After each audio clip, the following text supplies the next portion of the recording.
ಯಾರು ಏನು ಮಾಡುವರು ನನಗೆ ಸುಂದರಾಂಗ ಮೀಸೆ ಕಟ್ ಮಾಡ್ಕೊತಾರ ನೋಡು. ಈಗ ಚಿಗುರು ಮೀಸೆ ಹುಡುಗ ಅನ್ನಿಸ್ಕೋಬೇಕೇನೋ. ಯಾಕೆ ಅನ್ಸ್ಕೋಬಾರ್ದು? ಅಂಥ ವಯಸ್ಸಾದರೂ ಏನು ನನಗಾಗಿರೋದು? ಈಗಲೂ ನಾನು ಹುಡುಗ ಕಣೆ, ಆದರೆ ಮಾಜಿ ಹುಡುಗ ಅಷ್ಟೇ. ನೀನು ಒಪ್ಕೊಳ್ತೆ ಹೇಳು, ನಾನು ಮನಸ್ಸು ಮಾಡಿದ್ರೆ. ಮಕ್ಕಳ ಮುಂದೆ ಏನು ನಿಂದು? ಅಲ್ವೇ, ನೀನು ಮನಸ್ಸು ಮಾಡಿದ್ರೆ ಈ ಬಿಳಿ ಮೀಸೆಗೆ ಡೈ ಹಾಕ್ಕೊಂಡು ಹುಡುಗನ ಥರ ಕಾಣಿಸ್ತೀನಿ ಅಂತ ಹೇಳೋಕೆ ಬಂದೆ. ಅದು ಬಿಟ್ಬಿಟ್ಟು ನೀನೇನೇನೋ ಅರ್ಥ ಮಾಡ್ಕೊಂಡ್ರೆ ಹೋಗು. ನಿನ್ನ ಮಗ ಇದ್ದಿದ್ದನ್ನ ನೋಡು, ನನ್ನೆಲ್ಲ ಮೈ ಕೈ ನೋವು ಅಂತ ಹೇಳ್ತಾ ಇದ್ದೆ. ಹೋಗಿ ಕಾಫಿ ಕೊಡು.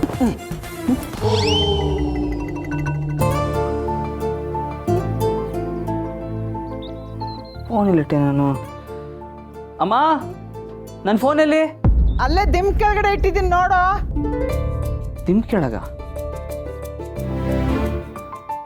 ನಾನು ಇಡಲ್ವಲ್ಲ. ಸ್ವಿಚ್ ಆಫ್ ಬೇರೆ ಆಗ್ಬಿಟ್ಟಿದೆ.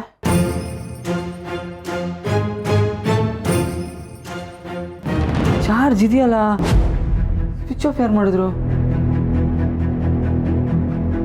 ಇಷ್ಟೊಂದು ಮಿಸ್ ಕಾಲ್ಸ್ ಬಂದಿದೆ. ಮೇಡಮ್ ಯಾಕೆ ಇಷ್ಟಲ್ಲಿ ಫೋನ್ ಮಾಡಿದ್ದಾರೆ? ಯಾರೋ ರಿಸೀವ್ ಮಾಡಿ 1 ನಿಮಿಷ ಮಾತಾಡಿದ್ದಾರೆ. ನನ್ನ ಹತ್ರ ಹೇಳ್ಬೇಕಲ್ವಾ? ಕರೆ ಮಾಡಿರುವ ಸಂಖ್ಯೆ ಸದ್ಯಕ್ಕೆ ಸ್ವಿಚ್ ಆಫ್ ಆಗಿದೆ. ಮೇಡಮ್ ನನಗೆ ಯಾವತ್ತೂ ಇಷ್ಟಲ್ಲಿ ಫೋನ್ ಮಾಡಿಲ್ಲ. ಈಗ ನೋಡಿದ್ರೆ ಸ್ವಿಚ್ ಆಫ್ ಮಾಡ್ಕೊಂಡಿದ್ದಾರೆ. ಏನಾಗಿರ್ಬೋದು?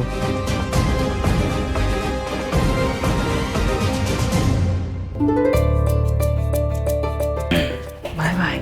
ಸುಬ್ರಹ್ಮಣ್ಯ, ಆಗಲೇ ಇದು ರೆಡಿ ಆಗಿಬಿಟ್ಟಿದ್ಯಪ್ಪ. ನೀನು ಮಲ್ಕೊಂಡಿದ್ಯಾ ಅಂತ ರೂಮ್ಗೆ ಕಾಫಿ ತೊಗೊಂಡು ಹೋಗ್ತಿದ್ದೆ. ತಗೋ ಕುಡಿ. ಕಾಫಿ ಎಲ್ಲ ಏನು ಬೇಡಮ್ಮ, ಟೈಮ್ ಆಯ್ತು, ನಾನು ಹೊರಡಬೇಕು. ಬೇಕಾ? ಹ್ಞೂ. ಅಲ್ಲಪ್ಪ, ಇನ್ನೂ ಮೈ ಬಿಸಿಯಾಗಿದೆ ನೋಡು. ಇನ್ನೂ ಜ್ವರ ಇದೆ. ಇಷ್ಟೊಂದು ಜ್ವರ ಇಟ್ಕೊಂಡು ಹೊರಗಡೆ ಎಲ್ಲಪ್ಪ ಹೋಗ್ತೀಯಾ? ಎಲ್ಲಿಗೆ ಅಂದರೆ ಕೆಲಸಕ್ಕೆ. ಮಾತ್ರೆ ತಗೊಂಡಿದ್ದೀನಲ್ವಾ, ಜ್ವರ ಇದೆ ಅಷ್ಟೇ. ಮೈಕ ನೋವೆಲ್ಲ ವಾಸಿ ಆಯಿತು. ಬರಲಾ? ಸುಬ್ರಹ್ಮಣ್ಯ, ನೀನೇನು ಕೆಲ್ಸಕ್ಕೆ ಹೋಗ್ಬೇಕಾಗಿಲ್ಲ. ನೀನು ಕೆಲ್ಸಕ್ಕೆ ಬರೋಲ್ಲ ಅಂತ ಆಗಲೇ ಆ ಮನೆಯವ್ರಿಗೆ ಫೋನ್ ಮಾಡಿ ಹೇಳಿದ್ದೀವಿ.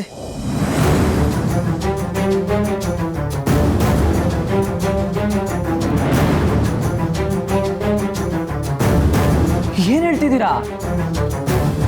ನಾನು ಕೆಲ್ಸಕ್ಕೆ ಬರಲ್ಲ ಅಂತ ಹೇಳಿದ್ರಾ? ಯಾರಿಗೆ ಹೇಳಿದ್ರು? ಯಾವಾಗ ಹೇಳಿದ್ರಿ? ಏನಾಗಿದೆ ನಿಮ್ಗೆಲ್ಲ? ನಮ್ಮನೆ ಪರಿಸ್ಥಿತಿ ಗೊತ್ತಿದ್ದು ಹೀಗೆ ಮಾಡ್ತಿದ್ದೀರಲ್ಲ. ಕೆಲಸ ಅಂತ ಎಲ್ಲಾದ್ರೂ ಒಂದ್ ಕಡೆ ಇರ್ಲೇಬೇಕಲ್ವಾ? ಕೆಲಸ ಇಲ್ಲ ಅಂದ್ರೆ ಬೀದಿಗೆ ಬಿದ್ದಿರ್ತೀವಿ ಅಷ್ಟೇ. ಅಣ್ಣ, ಇಷ್ಟೊಳ್ಳೆ ಮನೆ ಇರಬೇಕಾದ್ರೆ ನಾವ್ಯಾಕೆ ಬೀದಿಗೆ ಬೀಳ್ತೀವಿ? ನೋಡು, ನಿಮ್ಗಳ ಜೊತೆ ನಾನು ಇರ್ತೀನಿ, ನಿಮ್ಮ ಕಷ್ಟ ಎಲ್ಲ ತೀರಿಸ್ತೀನಿ ಅಂತ ಶ್ರೀವಲ್ಲಿ ಹೇಳಿದ್ಲು. ಮಂಕು ಬುದ್ಧಿ ಬಿದ್ದಿದೆ ನಿಮ್ಗೆಲ್ಲ. ಮನೆ ಕಷ್ಟಗಳನ್ನು ದೂರ ಮಾಡ್ತಾಳಂತೆ. ಏನೋ ಅವಳು ಪಳೆ ಕೊಟ್ಟು ಜೀವನ ಪೂರ್ತಿ ನಮ್ಮನ್ನೆಲ್ಲ ಸಾಕ್ತಾಳಂತ. ನೀವ್ ಆಡ್ತಿರೋ ಮಾತಿಗೆ ಒಂದ್ ಸ್ವಲ್ಪ ಆದ್ರೂ ಅರ್ಥ ಇದೆಯಾ? ಸಹಾಯಕ್ಕೂ ಸುಂಕ ಕೇಳ್ತಾರ ಆ ಮನೆಯವರು. 1 ರೂಪಾಯಿಗೂ ಬಡ್ಡಿ ಹಾಕಿ ವಸೂಲಿ ಮಾಡ್ತಾರೆ.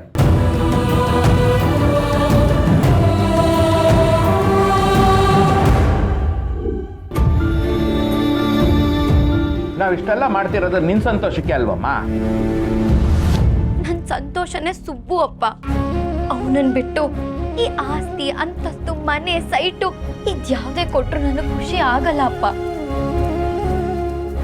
ನೋಡೋ ಕಣ್ಣೆ ಕಿತ್ತಾಕಿ ಚಿನ್ನದ ಕೂಲಿಂಗ್ ಗ್ಲಾಸ್ ಕೊಟ್ರೆ ಏನಪ್ಪ ಪ್ರಯೋಜನ? ನನ್ನ ಮನಸ್ಸಲ್ಲಿ, ನನ್ನ ಕಣ್ಣಲ್ಲಿ, ನನ್ನ ಹೃದಯದಲ್ಲಿ ಎಲ್ಲ ಕಡೆನೂ ಸುಬ್ಬನೇ ತುಂಬಿಕೊಂಡಿದ್ದಾನಪ್ಪ. ಅಯ್ಯೋ ದೇವ್ರೇ, ಅವ್ರ ಮನೆಯವ್ರಿಗೆ ಕಷ್ಟ ಆದ್ರೆ ಅವನಿಗೆ ಕಷ್ಟ ಆಗತ್ತೆ. ಅವನ್ ಕಷ್ಟ ಪಡ್ತಿದ್ರೆ ನನ್ ಕಣ್ಣಲ್ಲಿ ನೀರೇ ಬರುತ್ತಪ್ಪ. ನೀವಿಷ್ಟೆಲ್ಲ ಮಾಡಿದ್ರು ನನ್ ಕಣ್ಣಲ್ಲಿ ನೀರ್ ಬರೋದನ್ನ ತಡಿಯಕ್ಕಾಗಲ್ಲ ಅಂದ್ರೆ ಏನಪ್ಪ ಪ್ರಯೋಜನ? ಮಾತಲ್ಲೇ ಕಟ್ ಹಾಕ್ತಿದ್ಯಲ್ಲ ಮಗಳೇ. ಶ್ರೀಮಂತನಾಗಿರೋ ಅಳಿಯ ಬರಬೇಕು ಅಂತ ನಮ್ಮ ಆಸೆ ಇತ್ತು, ಆದ್ರೆ ಬರೋ ಅಳಿಯನ್ನೇ ಶ್ರೀಮಂತನ ಮಾಡಬೇಕು ಅಂತ ನಿನ್ನ ಆಸೆ ಆಗಿದೆ. ಅಪ್ಪ, ಒಂಥರ ಎರಡೂ ಒಂದೇ ಬಿಡು. ಆಗ್ಲಮ್ಮ, ಅವ್ರ ಮನೆ ತಾಪತ್ರಗಳೆಲ್ಲ ಏನಿದೆಯೋ ಅವುಗಳೆಲ್ಲ ತೀರ್ಸೋಣ. ಆದ್ರೆ ಆ ಸುಬ್ಬು ನಾವು ಹೇಳ್ದಾಗ ಕೇಳ್ಕೊಂಡು ನಮ್ಮ ಜೊತೆ ಇಟ್ಕೊಂಡು ನಮ್ಮ ಜವಾಬ್ದಾರಿಗಳನ್ನೆಲ್ಲ ವಹಿಸ್ಕೋಬೇಕು. ಏನಂತೀಯ? ಅಪ್ಪ ನಾನು ಅದನ್ನೇ ಹೇಳಕ್ ಬಂದಿದ್ದಪ್ಪ. ಈ ವಿಷಯನ ಮೊದಲು ಸುಬ್ಬು ಹತ್ರ ಮಾತಾಡ್ಬೇಕಪ್ಪ. ಕರಿ ಅವನ್ನ ಮಾತಾಡೋಣ. ಅಪ್ಪ, ಏನಮ್ಮ? ಕಾಲ್ ತೊಳ್ದು ಕನ್ಯಾದಾನ ಮಾಡ್ಬೇಕಾಗಿರೋರು ನೀವು, ಅವನಿಲ್ ಬರೋದಕ್ಕಿಂತ ನೀವ್ ಹೋಗಿ ಮಾತಾಡಿದ್ರೆ ಚಂದ ಅಲ್ವಾ? ಮದ್ವೆ ಮುಂಚೆನೆ ಹೀಗೆ, ಇನ್ ಮದ್ವೆ ಆದ್ಮೇಲೆ ನಮ್ ಗತಿ ಏನೋ ಎತ್ತೋ. ಅಪ್ಪ ಆಯ್ತು, ನಡಿ ಹೋಗಿ ಮಾತಾಡ್ಕೊಂಡ್ ಬರೋಣ. ಸುಬ್ಬು ನಿಂತ್ಕೊಳ್ಳೋ. ಸುಬ್ಬು ನೋಡು, ಅವ್ರ ಮನೇಲಿ ಕೆಲಸ ಮಾಡ್ಬೇಕು ಅನ್ನೋ ಆಟ ಯಾಕೆ ನಿನ್ಗೆ? ಅಣ್ಣ, ಕೈಯಲ್ಲಿ ಬೆಣ್ಣೆ ಇಟ್ಕೊಂಡು ತುಪ್ಪಕ್ಕೆ ಯಾಕೋ ಅಲಿತೀಯ? ಮನೆ ಮೇಲ್ಗಡೆನೆ ಮಹಾಲಕ್ಷ್ಮಿ ಇರ್ಬೇಕಾದ್ರೆ ನೀನ್ ಯಾಕೆ ಕೆಲ್ಸಕ್ಕೆ ಅಂತ ಊರೆಲ್ಲ ಅಲಿತೀಯ? ಆಯ್ತಾ, ಮುಗೀತಾ ನಿಮ್ದೆಲ್ಲ? ನೀವು ಮಾತ್ರ ಅಲ್ಲ, ಆ ದೇವರೇ ಬಂದು ನನ್ನ ಕೆಲ್ಸಕ್ಕೆ ಹೋಗ್ಬೇಡ ಅಂದ್ರು ನಾನು ಹೋಗೇ ಹೋಗ್ತೀನಿ. ಇಷ್ಟು ದಿನ ಕೆಲಸ ಕೊಟ್ಟಿರೋ ಯಜಮಾನ್ರು ನನ್ನ ದೇವ್ರಿಗಿಂತ ದೊಡ್ಡವರು. ಆಯ್ತಪ್ಪ, ಕೆಲ್ಸಕ್ಕೆ ಹೋಗ್ಬೇಕೋ ಬೇಡ ಅನ್ನೋದು ಆಮೇಲೆ ಯೋಚನೆ ಮಾಡೋಣ. ಮೊದಲು ನೀನು ಸ್ವಲ್ಪ ಸುಧಾರಿಸ್ಕೊಳಪ್ಪ. ಇನ್ನು ಮೈ ಬಿಸಿನೇ ಇಳಿಲ್ವಲ್ಲ. ಪರವಾಗಿಲ್ಲ ಕಣಪ್ಪ, ಬೇರೆ ದಿನ ಆಗಿದ್ರೆ ಮನೇಲೇ ಇದ್ಬಿಡ್ಬೋದಾಗಿತ್ತು. ಆದ್ರೆ ಇಷ್ಟೆಲ್ಲ ರಾಧ ಅಂತ ಆದ್ಮೇಲೆ ಹೋಗಿಲ್ಲ ಅಂದ್ರೆ ಅವರು ಗಾಬರಿ ಆಗ್ತಾರೆ. ನಾನು ಕೆಲ್ಸಕ್ಕೆ ಹೋಗ್ತೀನಾ ಇಲ್ವಾ ಅನ್ನೋದೇ ಅನುಮಾನ ಆಗ್ಬಿಡುತ್ತೆ ಅವ್ರಿಗೆ. ಸುಬ್ರಹ್ಮಣ್ಯ, ಆದ್ರೂ ಮಾ, ಯಾರೋ ಬಂದು ಸಹಾಯ ಮಾಡ್ತಾರೆ, ಜೀವನ ಹೇಗೋ ನಡೆದ್ಬಿಡುತ್ತೆ ಅನ್ನೋದೆಲ್ಲ ನಂಬ್ಕೊಂಡು ಇರಬೇಡಿ. ಭ್ರಮೆಯಿಂದ ಬಡತನ ದೂರ ಆಗಲ್ಲ, ಜಾಸ್ತಿ ಆಗುತ್ತೆ. ಅರ್ಥ ಆಯ್ತಾ? ಬರ್ತೀನಿ. ಸುಬ್ಬು ನಿಂತ್ಕೋ.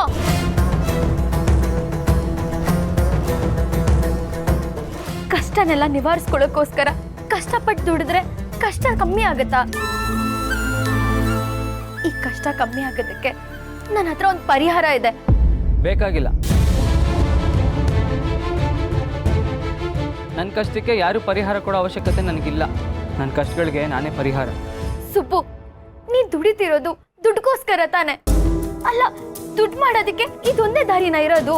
ನಾನು ಕೆಲ್ಸಕ್ಕೆ ಹೋಗ್ತಿರೋದು ಬರೀ ದುಡಿಯೋಕ್ಕಲ್ಲ, ಅವ್ರ ಮೇಲಿರೋ ಅಭಿಮಾನಕ್ಕೆ, ಗೌರವಕ್ಕೆ. ಅದಕ್ಕಿಂತ ಹೆಚ್ಚಾಗಿ ಋಣಕ್ಕೋಸ್ಕರ. ದುಡಿಯೋದ್ರಿಂದ ಸಂಬಳ ಮಾತ್ರ ಸಿಗಲ್ಲ, ಸ್ವಾಭಿಮಾನನೂ ಹೆಚ್ಚಾಗುತ್ತೆ. ನನ್ನನ್ನು ಯಾರು ತಡಿಬೇಡಿ. ಸುಬ್ಬು, ಬೇಡಮ್ಮ ಶ್ರೀವಲ್ಲಿ, ಹೊರಡಲೇಬೇಕು ಅಂತ ನಿರ್ಧಾರ ಮಾಡಿರೋ ದಾರಿಗೆ ಅಡ್ಡ ಹೋದ್ರೆ ಅವ್ರು ಹೊರಡೋ ಸ್ವಲ್ಪ ತಡ ಆಗ್ಬೋದು ಹೊರತು ಅವ್ರ ನಿರ್ಧಾರ ಬದಲಾಗಲ್ಲ. ಬೇಡಮ್ಮ, ಬಿಟ್ಬಿಡು. ಅಪ್ಪ, ನಾನು ಹೇಳದನ್ ಸ್ವಲ್ಪ. ಹೇಳಿದ್ನಲ್ಲಮ್ಮ ಶ್ರೀವಲ್ಲಿ, ಬಿಟ್ಬಿಡಮ್ಮ.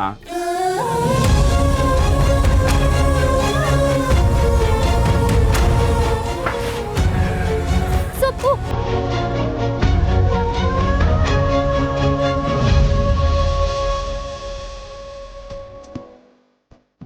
ನಾಳೆಯಿಂದ ಸುಬ್ಬು ನಿಮ್ ಮನೆ ಕೆಲ್ಸಕ್ಕೆ ಬರಲ್ಲ ಅಷ್ಟೇ.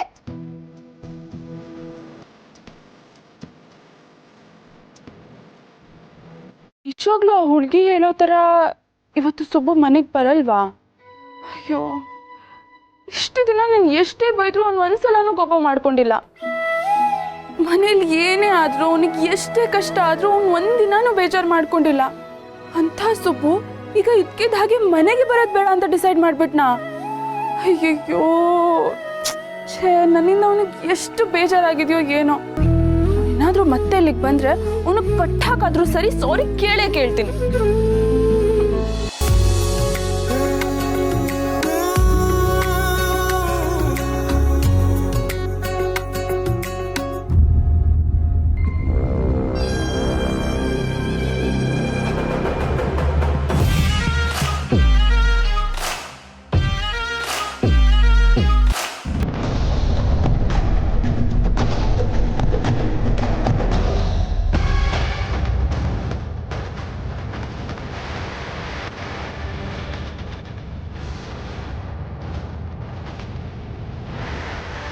ಏನು ನಿನ್ನ ಹೆಸರು?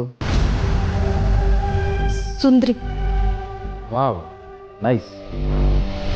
ಎಷ್ಟು ವಯಸ್ಸು? ಅಂದರೆ ಎಷ್ಟು ವರ್ಷದಿಂದ ಈ ಮನೇಲಿ ಕೆಲಸ ಮಾಡ್ತಿದ್ಯಾ ಅಂತ ಕೇಳಿದೆ. 2 ವರ್ಷ ಆಯಿತು. 2 ವರ್ಷ? ಮತ್ತೆ ಇಷ್ಟು ದಿವಸ ಊರಲ್ಲಿ ಹಬ್ಬ ಇತ್ತು ಹೋಗಿದ್ದೆ, ಬೆಳಗ್ಗೆನೆ ಬಂದೆ. ಸುಬ್ಬು ಅಣ್ಣನೇ ನಮ್ಮನ್ನ ಇಲ್ಲಿ ಕೆಲ್ಸಕ್ಕೆ ಸೇರಿಸಿದ್ದು. ಓ, ಸುಬ್ಬು ನಿನ್ನ ಕೆಲ್ಸಕ್ಕೆ ಸೇರಿಸಿದ್ದ?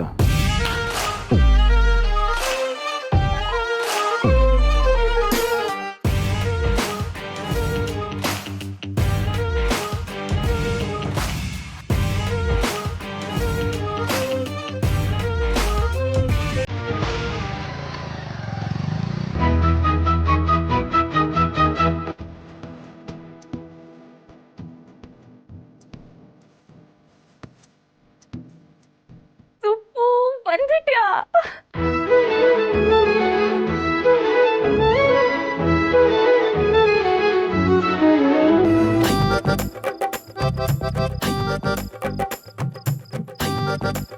ಮನೆ ಬಾಗ್ಲ ಹತ್ರ ಮಹಾರಾಣಿ ನಿಂತಿದ್ದೀನಿ, ಮಾತಾಡ್ತಾ ಮುಂದಕ್ಕೆ ಹೋಗ್ತಿದ್ಯಾ? ನಿನ್ ಹೆಸರನ್ನ ಸುಬ್ಬು ಅಂತ ತೆಗೆದು ಕೊಬ್ಬು ಅಂತ ಇಟ್ಕೋ, ಕೊಬ್ಬು ಸುಬ್ಬು. ನನಗೆ ಕೊಬ್ಬ? ಏನ್ ಹೇಳ್ತಾ ಇದ್ರಿ ಮೇಡಮ್? ಇನ್ನೇನು, ಯಾವ್ದೋ ಹುಡುಗಿ ಹತ್ರ ಫೋನ್ ಮಾಡಿಸ್ಬಿಟ್ಟು ನಾನು ನಾಳೆಯಿಂದ ಬರಲ್ಲ ಅಂತ ಹೇಳ್ಬಿಟ್ಟು ಫೋನ್ ಸ್ವಿಚ್ ಆಫ್ ಮಾಡ್ಕೊಂಡ್ಬಿಟ್ಟಿದ್ಯಾ? ಓಹ್ ಅದಾ, ಅವಳು ಹೇಳಿದಿನೆಲ್ಲ ನೀವು ನಂಬ್ತಿರಲ್ಲ ಮೇಡಮ್. ನಾನು ಈ ಮನೆಗೆ ಬರ್ದೇ ಇರ್ತೀನ? ಶಿವನ್ ಜೊತೆ ನಂದಿ ಹೆಂಗೋ, ರಾಮನ್ ಜೊತೆ ಹನುಮ ಹೆಂಗೋ, ಯಜಮಾನ್ರ ಜೊತೆ ನಾನು ಇದ್ದೇ ಇರ್ತೀನಿ. ಆಯ್ತಪ್ಪ, ಕಲಿಯುಗದ ಹನುಮ. ಸಾರಿ. ಹೌದು, ನೆನ್ನೆ ಆ ಲಂಕೆಯಿಂದ ಹೇಗೆ ತಪ್ಪಿಸ್ಕೊಂಡ್ಬಂದೆ? ಪಾಲಕ್ ಬೆಂಕಿ ಹಚ್ಚಿದ್ರು, ಅದೇ ಬೆಂಕಿಲಿ ನಾನು ಲಂಕೆನ ಸುಟ್ಟು ಬಂದೆ. ಸೀರಿಯಸ್ ಆಗಿ ಕೇಳ್ತಿದ್ದೀನಿ, ಏನಾಯ್ತಂತ ಹೇಳು. ನಾನು ಸೀರಿಯಸ್ ಆಗಿ ಹೇಳಕ್ ಬಂದೆ, ಬಿಡಿ. ಅವರೆಲ್ಲ ಅವರೇ ಕಿಲಾಡಿಗಳು ಅಂತ ನನ್ನ ಹೊಡೆದು ಚೇರ್ ಮೇಲೆ ಕೂರಿಸಿ ಹಗ್ಗ ಸುತ್ತಿದ್ರು. ಆದರೆ ಕಟ್ಟಕ್ಕದ್ ಮಾತ್ರ ಮರ್ತೋಗ್ಬಿಟ್ಟಿದ್ರು. ನಾವು ಗೊತ್ತಲ್ಲ, ಸೈಕಲ್ ಗ್ಯಾಪಲ್ಲಿ ಎಸ್ಕೇಪ್ ಆಗಿ ಬಂದ್ಬಿಟ್ವಿ. ಬರ್ತಾ ಇದನ್ನು ತೊಗೊಂಬಂದಿದ್ದೀನಿ. ಇದರಲ್ಲಿ ಮೋಕ್ಷ ಮೇಡಮ್ ಜೊತೆ ಇದ್ದಿದ್ದು ಫೋಟೋಸು, ವೀಡಿಯೋಸು ಎಲ್ಲ ಇತ್ತು. ಎಲ್ಲ ಡಿಲೀಟ್ ಮಾಡಿ ರೀಸೆಟ್ ಮಾಡ್ಕೊಂಡು ತೊಗೊಂಬಂದಿದ್ದೀನಿ. ಈಗ ಏನು ಪ್ರಾಬ್ಲಮ್ ಇಲ್ಲ. ಅಪ್ಪ, ಈಗ ಸಮಾಧಾನ ಆಯ್ತು. ಆದ್ರೂ ನೀನ್ ಎಷ್ಟು ಟೆನ್ಷನ್ ಕೊಟ್ಟೆ ಗೊತ್ತಾ? Sorry madam. ಸರಿ ಅಂತ ಸಾರಿ. ಅಯ್ಯೋ ಮೇಡಮ್, ಅವ್ರು ಹೊಡಿತಿದ್ದು ಸಲ್ದು ಅಂತ ನೀವು ಹೊಡಿತಾ ಇದ್ರಲ್ಲ. ಒಳ್ಳೆ ಲೇಡಿ ರೌಡಿ ಸವಾಸ ಆಯ್ತು ನನಗೆ. ಏನಂದ್ರೆ ಲೇಡಿ ರೌಡಿನ? ನಾನು ರೌಡಿ ತರ ಕಾಣ್ತೀನ ನಿನಗೆ? ಈ ಥರ ಹೊಡೆದ್ರೆ ಇನ್ನೇನು ಮತ್ತೆ? ನೋಡಿ ನಿಮ್ಮ ಲುಕ್ ಒಳ್ಳೆ ರೌಡಿ ಥರನೇ ಇದೆ.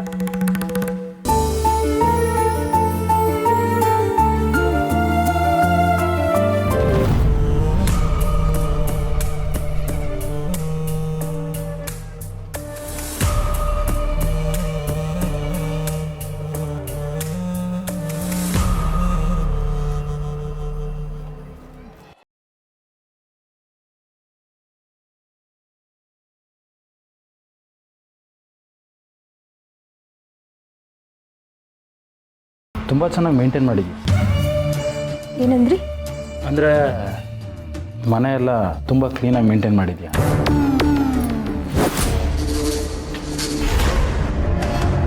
ಮಾಡಿ ಮಮ್,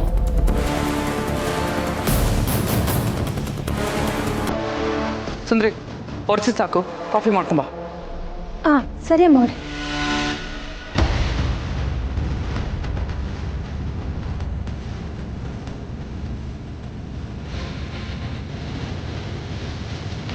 ಮಾಮ್, ಪಾಪ ಅವಳು ಮನೆ ಕೆಲಸ ಮಾಡ್ತಿದ್ವಿ, ಸುಮ್ಮನೆ ಡಿಸ್ಟರ್ಬ್ ಮಾಡಿದೆ. ಸ್ಟಾಪ್ ಇಟ್ ಮಾಡಿ.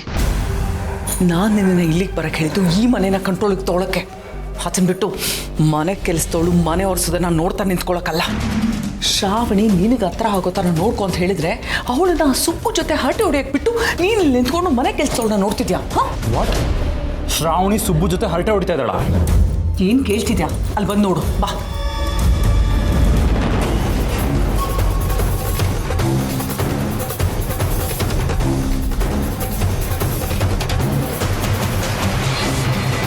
ವೆಯ್ಟ್ ಮಾಮ್, ಈಗಲೇ ಹೋಗಿ ಆ ಸುಬ್ಬುಗೆ 4 ಬಿದ್ದು ಮನೆಯಿಂದ ಆಚೆ ಹಾಕ್ಲಾ? ಬೆಳಗ್ಗೆ ಕುಡ್ತಿದ್ಯಾ ನೀನು? ಹಾಂ, ನಾನು ಹೇಳೋದೊಂದು ನೀನು ಮಾಡೋದೊಂದು. ಅವ್ರನ್ನ ನಾನು ನೋಡ್ಕೋತೀನಿ, ನೀನೊಳಗೆ ನಡಿ. ನಡಿ ನಡಿ.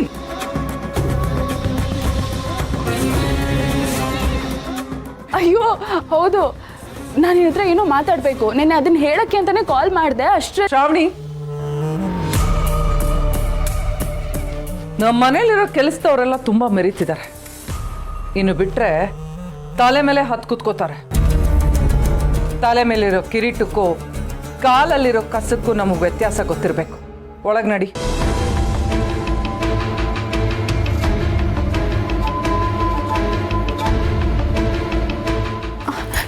ಎಷ್ಟೊತ್ತು ಕರ್ಕೊಂಡು ಹೋಗ್ತಿದ್ದೀರಾ ನನ್ನನ್ನು? ಎಲ್ಲ ನೀನು ಹೇಳ್ಬೇಕಾ? ಬಾ.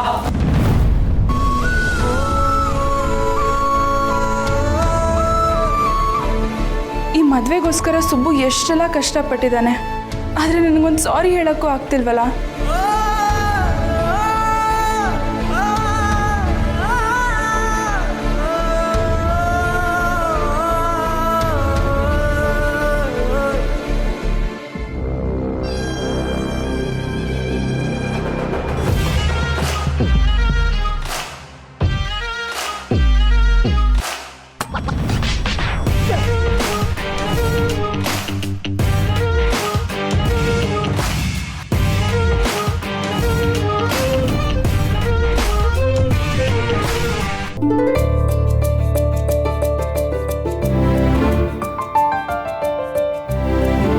ಅದಲ್ಲ, ಆ ಫೈಲ ಚೆಕ್ ಮಾಡಿ.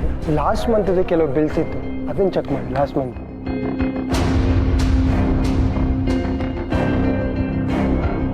ಆಡಿಟರ್ಸ್ ಎಲ್ಲ ಯಾಕೆ ಇದ್ದಕ್ಕಿದ್ದ ಹಾಗೆ ಬಂದಿದ್ದಾರೆ?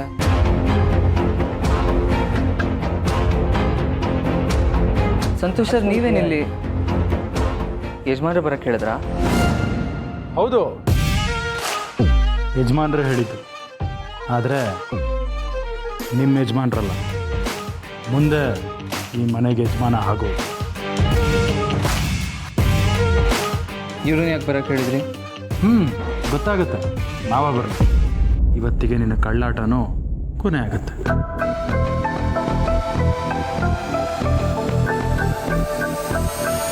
ಏನು ನಡೀತಾ ಇದೆ ಇಲ್ಲಿ? ಮಾವ, ನಿಮ್ಮ ಬೆನ್ನಿಂದ ತುಂಬ ದೊಡ್ಡ ಮೋಸಗಳಾಗಿದೆ. ಅದನ್ನು ನಮ್ಮ ಆಡಿಟರ್ಸು ನೋಟಿಸ್ ಮಾಡಿದ್ದಾರೆ. ಏನಾಯ್ತು ಸಂತೋಷ್? ಸ್ವಲ್ಪ ದಿನ ನಾನು ಊರಲ್ಲಿ ಇರಲಿಲ್ಲ, ಆಗ ಅಕೌಂಟ್ಸ್ ಎಲ್ಲ ನನ್ನ ಜೂನಿಯರ್ಸೇ ನೋಡ್ಕೋತಾ ಇದ್ರು ಸರ್. ಆ ಟೈಮಲ್ಲಿ ನಿಮ್ಮ ಅಕೌಂಟ್ಸಲ್ಲಿ ತುಂಬ ವ್ಯತ್ಯಾಸ ಆಗಿದೆ ಸರ್. ನಿಮ್ಮ ಅಕೌಂಟಿಂದ ತುಂಬ ದುಡ್ಡು ಡ್ರಾ ಆಗಿದೆ.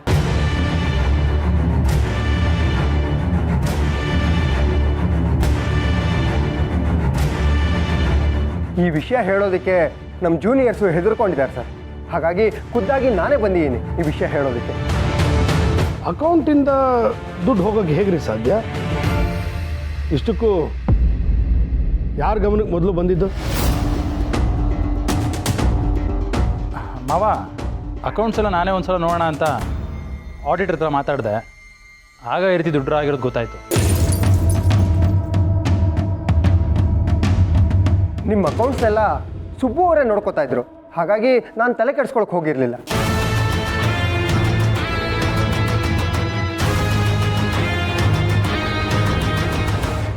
ಆದರೆ ನನ್ನ ಗಮನಕ್ಕೆ ಬರದೇ ಇರೋ ಹಾಗೆ ಇದೆಲ್ಲ ನಡೆದು ಹೋಗಿದೆ.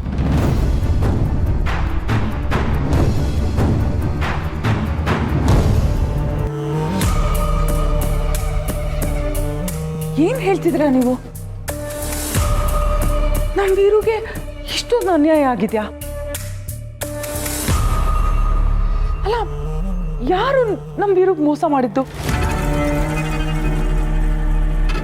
ಇವನಿಗೆ ಗೊತ್ತಿಲ್ಲದೆ ಇವನ ಅಕೌಂಟಿಂದ ಯಾರು ದುಡ್ಡು ಡ್ರಾ ಮಾಡಿರ್ಬೋದು? ಮೇಡಮ್, ಅಷ್ಟು ದುಡ್ಡು ಸರ್ ಅಕೌಂಟಿಂದ ಸೆಲ್ಫ್ ಚೆಕಲ್ಲಿ ಡ್ರಾ ಆಗಿದೆ.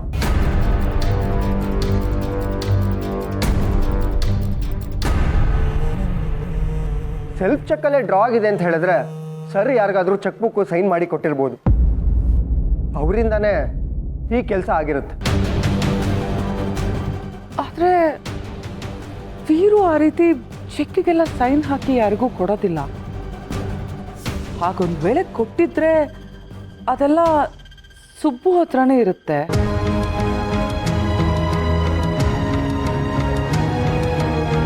ವೀರು ಸುಬ್ಬುನ ಮಾತ್ರ ನಂಬಿ ಚೆಕ್ಗಳನ್ನ ಕೊಟ್ಟಿರ್ತಾನೆ. ಹಾಗಿರ್ಬೇಕಾದ್ರೆ ಹೀಗಾಗಕ್ಕೆ ಹೇಗೆ ಸಾಧ್ಯ? ಮಾವ, ಕಾಯ್ತೀನಿ ಅಂತ ನಿಂತವರು ಕನ್ನನೂ ಹಾಕಿರ್ಬೋದಲ್ಲ. ಬ್ಲ್ಯಾಂಕ್ ಚೆಕ್ಗೆ ಸೈನ್ ಮಾಡಿ ಇಂಥ ಫ್ರಾಡ್ಗಳ ಕೈಲಿ ಕೊಟ್ರೆ ಇನ್ನೇನಾಗುತ್ತೆ?